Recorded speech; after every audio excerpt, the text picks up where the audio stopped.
Coming up on the April 3rd edition of Carolina Week. In sports, the women's basketball season ended in disappointment Sunday, and that disappointment turned into frustration late in the game. And then an emotional homecoming as a local family's daughter is freed from captivity. The lotto is in full swing now, but how can you get started?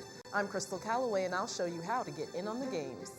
Are more April showers on the way? Weathercaster Rob Ellis is here with your 4-day forecast. Carolina Week starts right now.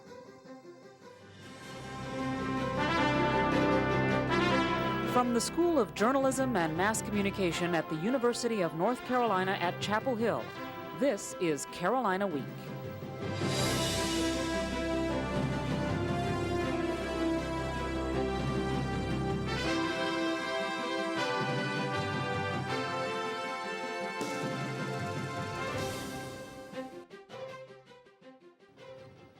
Dreams of a national title are cut short as the Final Four becomes the final game.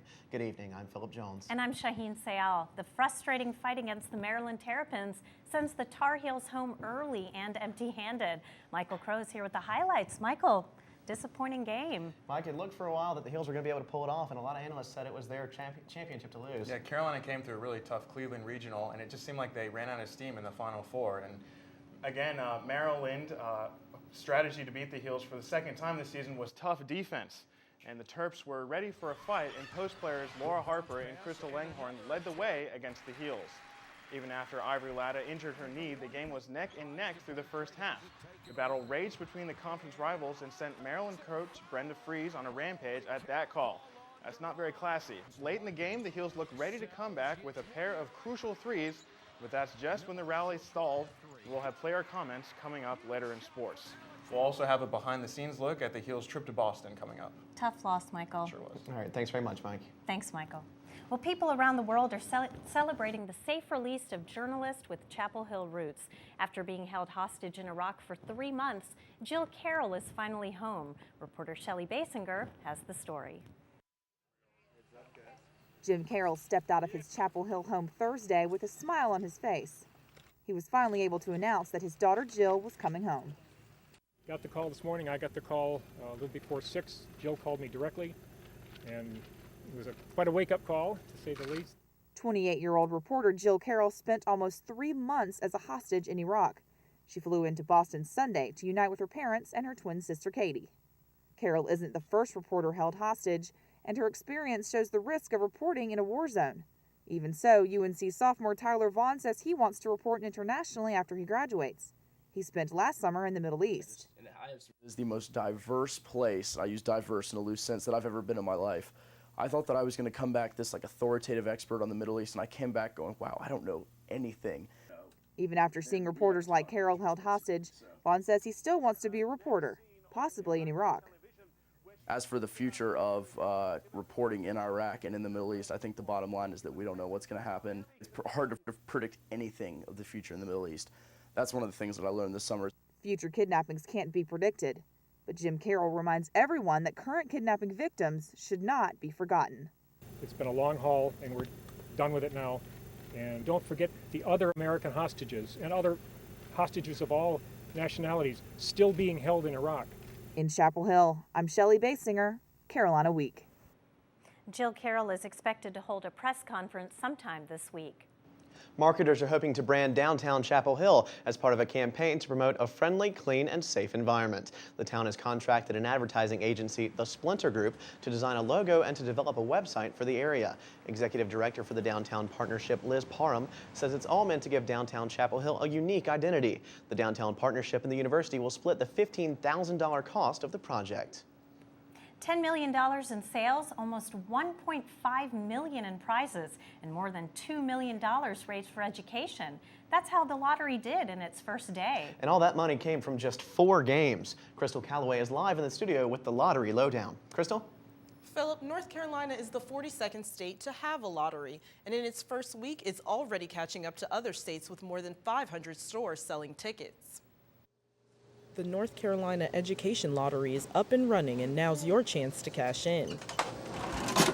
For $1, you can play the classic game of tic-tac-toe or another game with the same name as the lottery. $2 will get you playing blackjack, and $5 will buy you a ticket to play the $100,000 Carolina Cash game. These 4 scratch-off games debuted Thursday when North Carolina finally got its lottery.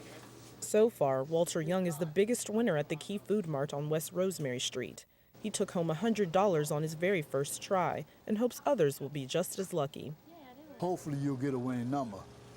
But if your winning number doesn't come up, then you'll always try again. That's just what lottery officials are hoping customers will do. To keep people playing, they've made it so most will at least win a small prize. Tic-tac-toe is the most popular game and the easiest to play. You have an 8-to-1 chance of winning back the cost of the ticket and 1 in 2,004,000 chance of winning the big prize of $5,000. The odds of winning the smallest prize for the $100,000 Carolina Cash game are also 8-to-1, but the chance of winning the biggest prize of any of the scratch-off games, $100,000, is about 1 in 2.2 million. So why play with such small odds? Of course you win money, of course, but you're helping a lot of people get scholarships and things. I thought I'd try my luck, so I bought a ticket and actually won a second ticket. But Philip, my luck ended there. The second one wasn't a winner. That's too bad. I was hoping you were going to split it with me. But Crystal, this is called the North Carolina Education Lottery. Will UNC get any of this money? Yeah, Philip, colleges in general don't get that much money, but we do get some. Check out this graph. Here's the breakdown. 35% of all lottery proceeds will support education. From that, about 10% will fund college scholarships in the form of the Pell Grant. About 40% will be used for secondary school construction. About half of the money will be used to reduce class sizes in grades K through 12. 5% will make up a reserve fund for when the lottery falls short of its goal. And that reserve fund cannot exceed $50 million. The General Assembly estimates the lottery will bring in $425 million for education for the upcoming school year. Philip? I know that's something a lot of educators will be looking forward to. Thanks, Crystal. Well, despite the financial boost, not everyone thinks the lottery is a winner. Some are afraid it might contribute to gambling problems. If you or someone you know has a gambling problem, then please press 1 or stay on the line. The lottery's official gambling addiction helpline is up and running. Lawmakers required it as part of the lottery bill. State officials say 535 people have called the helpline, but only 72 calls have been addiction related. The helpline number is printed on the back of every scratch-off ticket, but you could have a hard time finding it in all the fine print. Another lottery starts Monday, and you might actually try your luck on this one. The Student Parking Lottery is open on the UNC Department of Public Safety website. Students can register in hopes of winning a parking hang tag for the 2006-2007 school year. The spots are assigned randomly by class, but students can list their preferences for different parking lots across campus. Parking lottery registration ends May 11th at 2 p.m. Service Week also starts Monday. Students across North Carolina can give back to their communities by participating in service projects. 16 UNC system campuses are involved in Service North Carolina. All week, various projects will take place, including everything from doing yard work to organizing an Easter egg hunt. If you'd like to volunteer, visit our website, carolinaweek.org, for more information. And Shaheen, another type of service is raising some eyebrows. That's right, Phil. We get all these emails from University Career Services offering workshops and resume builders to help you find a job. But are these opportunities worth your while or a waste of your time? A closer look coming up.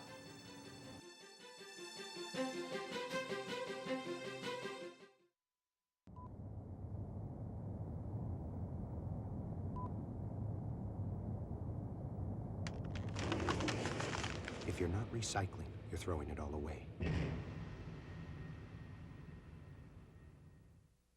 I love this place. You give blood and they take the platelets out and give the blood back to you. It gives me goosebumps just to think about it. The hours are a bit strange, but I'm getting used to that. I come whenever I can. After all, isn't it better to give blood to them than to you know who? Just kidding. Count. 1, 2, 3. Old habits die hard. For more information on how you can donate, contact the UNC Blood Center. I think I'll give O negative today. Boy, that guy is weird. As graduation nears for seniors, University Career Services tries to relieve some stress and provide job opportunities. Reporter Matthew Strickland looks into how helpful one aspect of career services really is. Welcome to the rest of your life. The Spring Job Fair provided by University Career Services is the last chance for many seniors to lock up employment before graduation. Swipe a one card, slap on a name tag, and go get a job. Well, Director of Career Services Marsha Harris says they do a little more than supply a name tag to help UNC students find employment. Our office has a wide array of programs from individual counseling to programs like career fairs, career panels, networking nights. We schedule about 4,000 on-campus interviews a year. With resume in hand, students come to the career fair and try and find a job. But what most find is that their majors are being left out. I spoke with a journalism major, Mary Dupree, who said the career fairs seem to help other people's piggy banks. It seems like most of the opportunities are for business majors, a lot of analyst positions, and there's just not that many for communications. And Mary isn't the only student who feels walking the road to success is a bit bumpy. A biology major, Susan Britt, says a great place for her to work is somewhere more science-focused. I feel like a lot of times they end up focusing towards business and econ, and if they could focus also towards the sciences and journalism, I know a lot of my friends feel the same way as I do. Harris says it's hard to know how much career services really helps students find a job. What we do know is that about 90% of the graduating seniors every year indicate that they've used career services. What's not certain is whether the career fairs are equally useful to different majors. In Chapel Hill, I'm Matt Strickland, Carolina Week. 85% of people surveyed after graduation agree that career services is helpful. Soon-to-be graduates, have you contributed to the senior campaign? If you haven't, you're not alone. Senior class officers wanted each senior to donate. But with contributions on the decline, school officials are putting an end to the tradition next year. From an aquarium at the Student Union to the lights at the Old Well, students have given gifts to the university for more than 100 years. This year, only about 90 students contributed to the welcome sign that will be located on McCorkle Place. Next year, seniors will be encouraged to donate funds to any area of the university they're passionate about. An effort to fight cancer is a good reason for friends, family, and neighbors to come together. Saturday, more than 1,000 people participated in the 5th annual Relay for Life fundraiser for cancer research. The 24-hour event is also meant to honor cancer survivors and those who died because of the disease. Participants walked, played games, and ran their way to finding a cure. Junior Lindsay Creech says fighting cancer is a cause everyone can rally around. I think it's just so important because everybody out here has been touched by cancer in some way, whether it's an immediate family member or a friend or a neighbor. Every one of us knows someone who's been affected by this disease. The Relay for Lifers raised more than $177,000 this year. And another group on campus likes to show off a different type of fancy footwork. Alpha Phi Alpha celebrated its 30th anniversary this weekend. Saturday, crowds gathered to see moves like this in a line that poured out of Carmichael and onto South Road. It was APA's 70th annual Greek Freak Step Show, the largest step show in the Southeast, right here at UNC. Alpha Phi Alpha won first place, but it was these boys of Dudley High School who won over the crowd. The squad's coach, Chris Goins, reminded the crowd of the importance of community service. And I'm charging all of the Greeks in the audience. If you're not giving back to your local community, if you're not giving back to the high schools, then your work is in vain.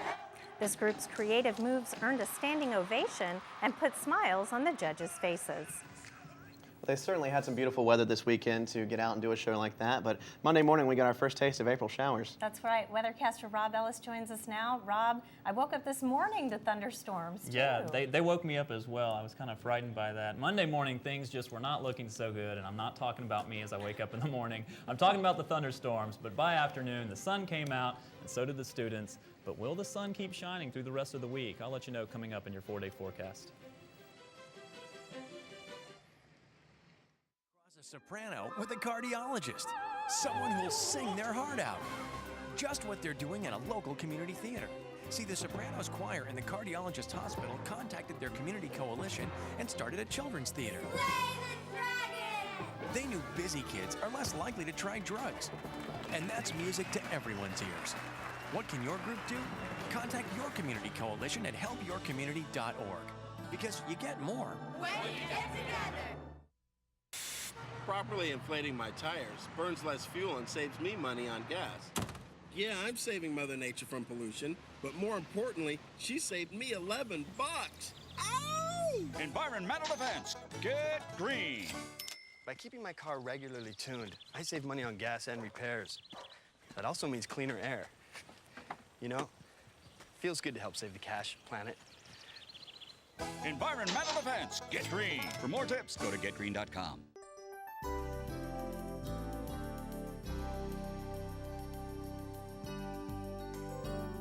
Well, thank you for joining us for Carolina Week Weather. I'm weathercaster Rob Ellis. Did you hear the thunderstorms this morning as they moved through? It was a nice morning wake-up call. The stormy start that we have this week, though, is going to be pushing out, and we will see some cooler temperatures about normal for where we should be this time of year. And a windy week as well, as that cold front pushes some of that air out and gives us some breezy conditions as we move through the week.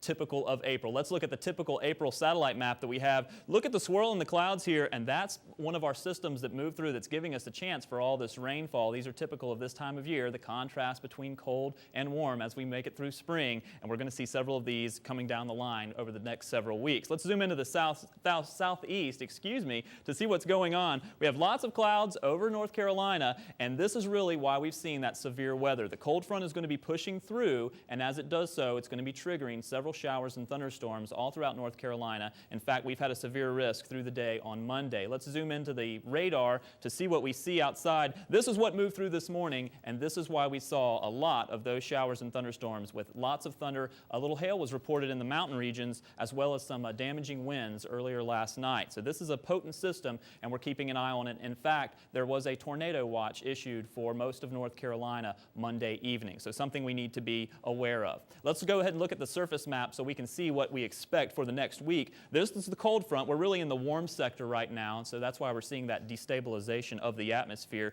The cold front will be pushing through, and then look at the clear skies back behind the cold front. That's why we'll see those cooler conditions and a little bit of sun on Tuesday. Let's wrap it up in the 4-day forecast. Here's what we expect. Tuesday, sunny skies, but look how our temperatures drop, and this is about normal, just slightly below normal, but about 10 degrees below where we've been earlier this week when we saw temperatures in the 80s. Wednesday, same thing. Temperatures beginning to creep up a little bit. Look at our overnight temperatures, 37 and 36, so we're almost near freezing there, and that's going to be a change from what we've seen over the past few days. Moving into Thursday, we bring in a few clouds. Notice our temperature bumping up to 75 and our low temperature overnight 49, but then we get another system just like what we saw as we build in more clouds. Friday, another temperature of 76. We're going to see these systems move through over the next several weeks, and these are just going to become carbon copies of each other, and we will expect to see more showers. In fact, those April showers, as they say, do bring the May flowers, but we are in a drought, so if we don't get some rainfall very soon, we won't see those May flowers out there because we were just upgraded last week to a severe drought in North Carolina over the Piedmont.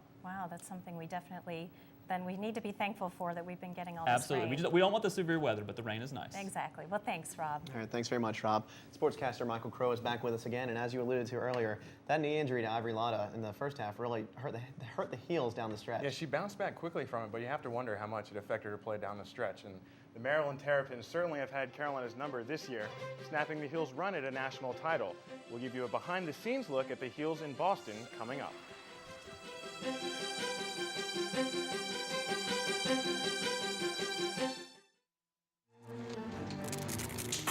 Hey, kid, what's shaking? Besides me. Dad, there's something wrong with the fridge. What?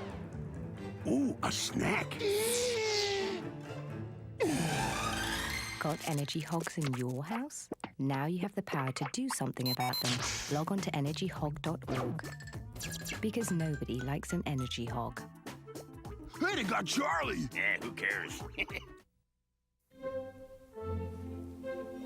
2 words for you. Pop quiz. Ready?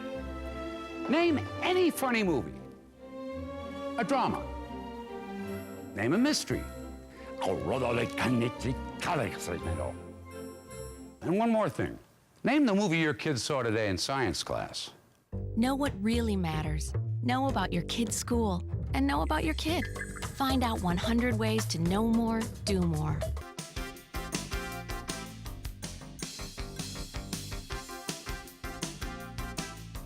Welcome to Carolina Week Sports. I'm Michael Crow. It's been a busy sports weekend. Let's get right into it. The women's basketball team faced a tough Final Four test when they took on the only team that beat them all season. Orlena Larkin started off hot for Carolina and scored a game-high 28 points. But Maryland star inside player Crystal Langhorne answered with a strong move of her own. Ivory Latta drained her first 3 of the game, but it was not a sign of things to come. The first-team All-American hyperextended her knee on this play midway through the first half, and she wasn't the same after it. Latta missed her next 9 threes, shooting 5 for 17 and scoring only 14 points. With Latta out of sorts, the Terps stifled the Heels' trademark transition game and out-toughed the tournament's top seed. Trailing by as many as 11, Carolina cut the lead to 2 with this Larkin's bucket, but Maryland pulled away for an 81-70 win and a date with Duke in the final. Without a doubt, I was in a lot of pain, still is in a lot of pain right now, but I try not to let it affect me, and I think I let my teammates down, but like Coach said, we just got to look for next year, and me and Larkins will be back, and we're going to go at it again. Out on the court, I just think Maryland, from the tip of the ball, they wanted it really bad, and it showed out there today, and they came out with the W. The UNC baseball team took on the #1 Florida State Seminoles this weekend, and the Heels looked up to the challenge. FSU got off to a good start Saturday against the Heels. The Noles had a 3-2 lead until the bottom of the 9th, but Carolina fans put on their rally caps just in time. This FSU error on a Seth Williams pop-up tied the game and put the winning run on third. Shortstop Josh Horton then stepped up to the plate and drove in the winning run, giving Carolina a 4-3 victory. The Heels won the series 2-1. The women's tennis team is ranked higher this season than ever before, and Carolina's success story continued Saturday against Maryland. Teammates gave high five after high five after high five as they took on the Terrapins. In doubles, Tanya Markovich and Austin Smith won quickly and watched as the #2 doubles team lost a close match. The doubles point rested on the #1 doubles team, and although Jenna Long fell down right here, she got right back up and won the match. The singles matches were just as close. The match came down to Markovich, who beat her opponent in 3 sets. Well, I don't know about you, but I feel behind after missing just 1 day of class. UNC soccer player Heather O'Reilly has missed 49 days already this semester. Reporter Lacey Rintel has more. You won't find Heather O'Reilly studying in the undergrad library or working out in the student recreation center. You won't find her leading a normal college life. O'Reilly missed 7 of the past 11 weeks of school. She's one of the youngest members of the U.S. women's national soccer team. While I, like most students, traveled back to UNC after spring break, O'Reilly stayed in LA to train with the national team. O'Reilly has lived and trained in LA for most of the semester. O'Reilly tries to lead a normal college life when she returns to UNC, but she says there's nothing normal about her national team schedule. We're on the road a lot, we play a lot of international matches, and it gets tough sometimes being a college student. There's only about 4 other college students on the team, so it's really tricky for us to balance our academics and our dream of being on the national team. O'Reilly's forced to take mostly online classes, so you might not see her in class, but you will see her featured in widely known magazines, such as ESPN Magazine. Last year, she played in the Olympic Games when the team won the gold medal. She says these experiences make all the traveling worth it. I definitely think it's worth it, else I wouldn't be doing it still. It gets tough sometimes, but the way that I see it is it's an opportunity that not many other college players have. So while you might not see O'Reilly on campus often, you might see her name go down in UNC history. In Chapel Hill, I'm Lacey Rintel, Carolina Week. While the men's basketball team is done this season, 3 recruits took part in the McDonald's All-American game. Point guard Taiwan Lawson scored 4 points and dished out 5 assists. This tough runner later in the game helped East jump out to an early lead. Forward Brendan Wright put up 12 points, including this dunk. Shooting guard Wayne Ellington hit 2 3-pointers in the game, and he had plenty more on his way to winning the 3-point shootout. All 3 will suit up for Roy Williams next year as part of the nation's #1 recruiting class. There's no doubt the women's basketball team season ended in disappointment Sunday. Reporter Brian Allen traveled to Boston and has the story of Carolina's trip to the Final Four. Emotions ran high as the team left Chapel Hill on the team bus and boarded their charter flight to Boston for the 2006 Women's Final Four. When they arrived in Boston, they were greeted by an authentic town crier who had an update on an old classic. Listen, my children, and you shall hear of the Women's Final Four this year. As well as a few gifts for the Tar Heel ladies, jewelry from Tiffany's. After a free day on Friday, it was back to work for the Heels on Saturday with an autograph session and an open practice at TD Bank North Garden. The mood was light despite the tough drills Coach Hatchell ran them through. Almost half the lower bowl was filled with Tar Heel fans, although at least one of them clearly wasn't having any fun. After practice, Coach Hatchell was whisked away for the presentation of the AP Coach of the Year award. Being at the University of North Carolina is just been a dream come true for me. Sunday was the day of the big game, and even though the Tar Heels fell for just the second time this season, and the ever-present smile was absent from Ivory Lotta's face, and Orlando Larkins on her 20th birthday was left speechless, these players have no reason to hang their heads. Just by making it to Boston, they proved that they belong among the nation's elite. From Boston, I'm Brian Allen, Carolina Week Sports. Well, Phil and Shaheen, with the loss to Maryland, the Carolina basketball season is over, but it was a positive note. Both Roy Williams and Sylvia Hatchell won the AP Coaches of the Year, so that's something to hang your hat on. It's great to get those honors for both of them. All right, thanks very much, Mike. Thanks, Michael. Imagine spending 3 months on a grueling project involving Legos. That's exactly what some local Lego lovers did. See the results of their hard work coming up.